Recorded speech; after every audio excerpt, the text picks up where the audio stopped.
Shalom, selamat malam saudara yang terkasih dalam Tuhan kita Yesus Kristus. Kita bertemu lagi dalam perenungan malam di Kamis 17 Maret tahun 2022.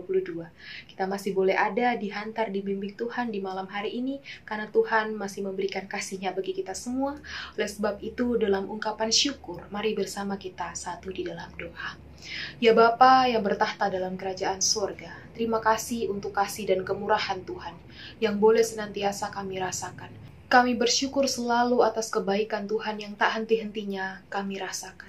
Kami dibimbing, disertai, ditopang, dilindungi Tuhan. Dan ketika di malam hari ini pun kami masih boleh ada sebagaimana adanya kami saat ini. Juga karena Tuhan membimbing dan menyertai kehidupan kami. Terima kasih ya Allah Bapa dalam kerajaan surga, terima kasih.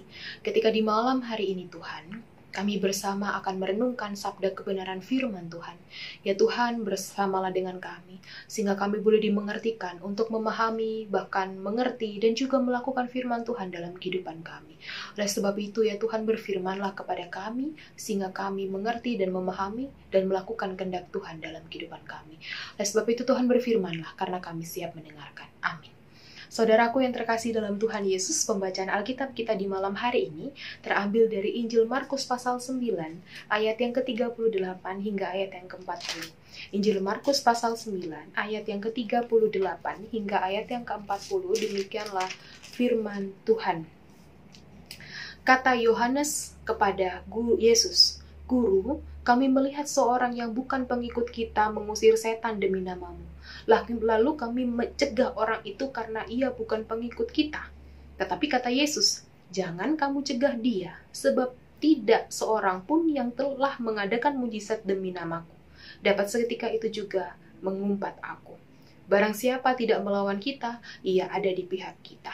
Demikianlah pembacaan Alkitab kita di malam hari ini. Saudaraku yang terkasih dalam Tuhan kita Yesus Kristus, salam kasih Kristus untuk kita semua. Kenalkah kita dengan Mahatma Gandhi?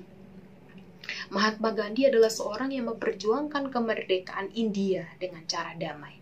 Pada masa mudanya, Mahatma Gandhi itu tertarik dengan kekristenan, dan ia mempelajari Alkitab dan ajaran-ajaran Kristus. Bahkan Mahatma Gandhi, atau yang sering kita dengar Gandhi, sempat mempertimbangkan untuk pindah keyakinan, yaitu menjadi seorang Kristen. Dan ketika masa mudanya, ia mencari gereja di sekitar tempat tinggalnya. Pada suatu hari Mahatma Gandhi memasuki salah satu gereja. Namun ketika ia ingin masuk di gereja itu, ia dihalang oleh penerima tamu yang mengatakan bahwa, "Hei, gereja ini bukan untuk orang kafir." Penerima tamu atau penjaga gereja tersebut mengatakan, "Tidak ada ruang untuk orang kafir di gereja ini. Enyahlah dari sini, atau saya akan meminta seseorang untuk melempar kamu keluar." Demikianlah perkataan penjaga atau penerima tamu yang berada di depan gereja. Nah, dengan penolakan yang Mahatma Gandhi alami ini, ia merasa sangat kecewa dengan orang-orang Kristen. Mahatma Gandhi pernah berkata, "Saya tidak pernah menolak Kristus. Saya suka Kristus, bahkan saya tertarik dengan ajaran dan Kristus. Tapi saya tidak suka dengan para pengikutnya." Lewat perlakuan yang diterima, tidak membuat Gandhi akhirnya tidak lagi mengidolakan Yesus. Tapi Mahatma Gandhi tetap mengidolakan Yesus. Nah, saudaraku yang dikasihi oleh Tuhan, kisah yang dialami oleh Gandhi nampaknya juga sejalan dalam peristiwa dan perikop pembacaan kita di malam hari ini. Yesus mengkritik Yohanes karena Yohanes melapor kepada Yesus bahwa ada seorang yang bukan pengikut Yesus itu mengusir setan demi namanya atau menggunakan nama Yesus. Nah, ketika Yohanes menyampaikan hal ini, Yohanes berharap Yesus dapat menegur orang tersebut karena memakai namanya dengan sembarangan. Apalagi orang tersebut bukanlah pengikut Kristus.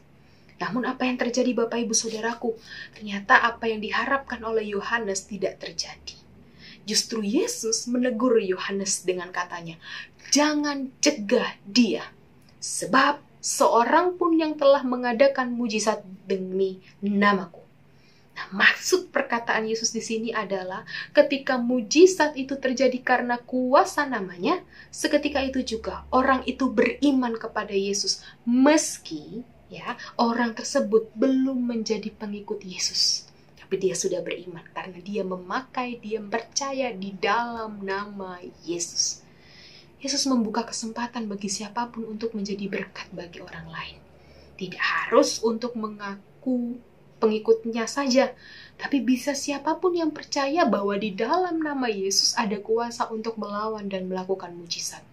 Nah, saudaraku yang dikasih oleh Tuhan, lewat perikop pembacaan kita di malam hari ini, lewat perikop Mahatma Gandhi, kita juga belajar bahwa janganlah eksklusif, bahwa Yesus milik kita saja.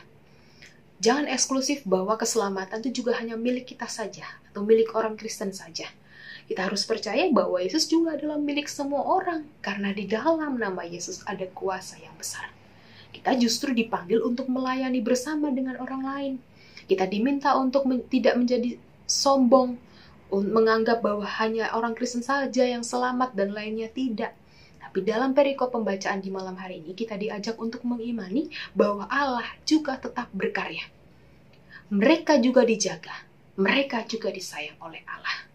Nah, kehadiran kita, saya dan juga Bapak Ibu Saudara, bahkan mereka yang belum mengikuti Yesus, adalah kita melayani mereka dengan kepercayaan dan cara mereka masing-masing.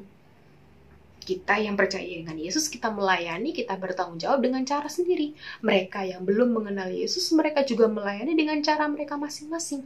Oleh sebab itu, kita harus berlaku adil kepada siapapun.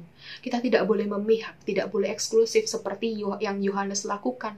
Kita mau melayani dengan benar dengan siapapun.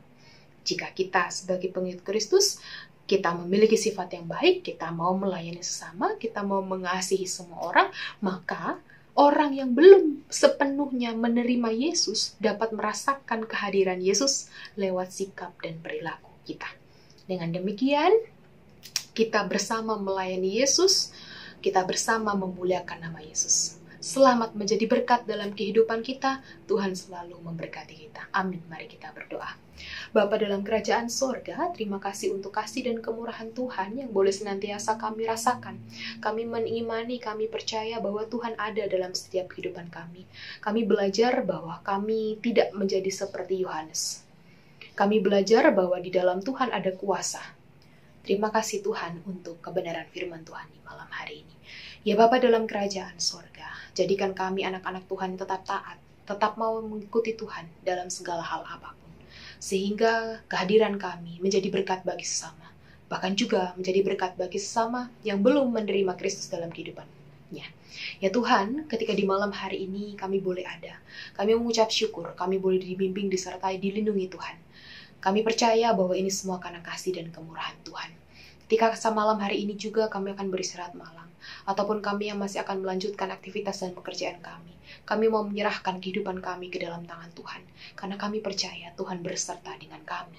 Ya Tuhan, ini doa dan syukur kami. Ampuni segala dosa dan kesalahan kami, sehingga ketika di masa-masa prapaskah ini, kami tetap mau mendekatkan diri kepada Tuhan, dan percaya bahwa kehidupan kami senantiasa diberkati dan sertai Tuhan, maka kami juga melakukan apa yang sudah kami terima, untuk kami bagikan kepada sesama kami. Terima kasih Tuhan, ini kehidupan kami, ini seru doa kami, apapun yang kami alami dan kami rasakan, kami mau pertaruhkan sepenuhnya ke dalam tangan Tuhan. Di dalam nama Tuhan Yesus kami berdoa dan mengucap syukur. Amin.